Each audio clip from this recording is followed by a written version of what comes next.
What if the habits you think are completely normal are actually your mind's way of surviving something that happened to you as a child? Not weakness, not quirks, not personality. Evidence of wounds so old you forgot they were even there. Here are 10 normal habits that are actually signs of childhood trauma. Habit 1. Apologizing for everything. Every time someone bumped into Adam, he apologized. Someone raised their voice in a meeting, Adam apologized. His coffee order came wrong. He apologized to the barista. His friends laughed, called him too polite. But Adam grew up in a house where conflict meant punishment, where existing too loudly meant consequences. So his brain learned one survival rule: apologize before anything gets worse. That's not politeness. That's a child still trying to keep the peace. Habit 2. Inability to rest without guilt. Sarah sat down on a Sunday afternoon with a book. 20 minutes later, she was cleaning the kitchen. Not because it was dirty, because sitting still felt wrong. Dangerous almost. She grew up in a home where rest was lazy, where worth was measured by productivity. So her nervous system learned, stillness is unsafe.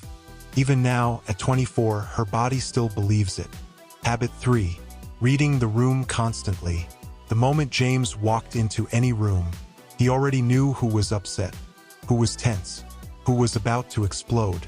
People called him perceptive, emotionally intelligent. But James had been reading rooms since he was 6, because in his house, missing the signs meant getting caught in the storm. His hypervigilance wasn't a gift. It was a survival skill he never got to put down. Habit 4.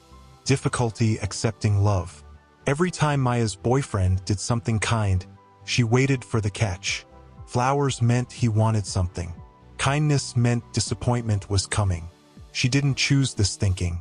She learned it in a home where love always came with conditions, where affection was a transaction, not a gift.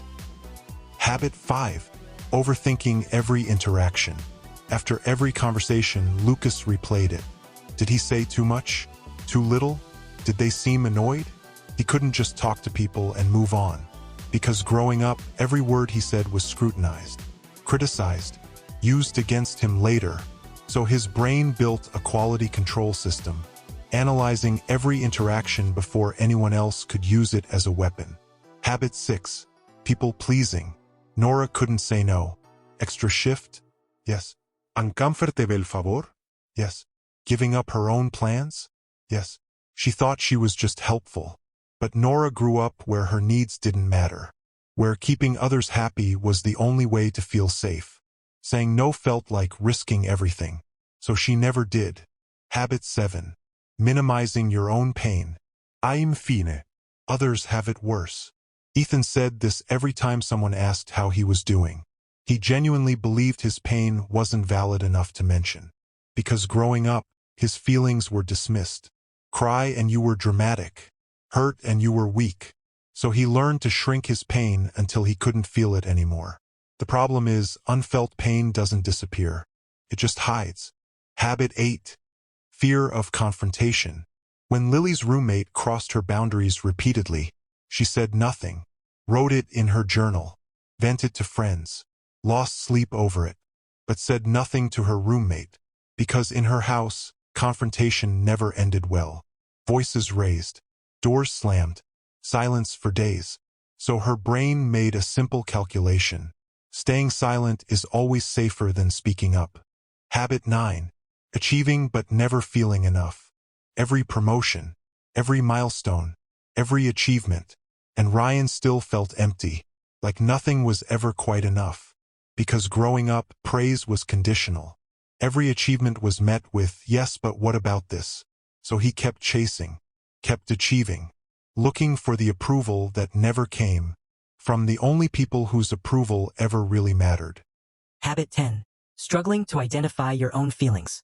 Someone asked Zoe how she felt about losing her job. She stared blankly. I don't know, she said, and meant it.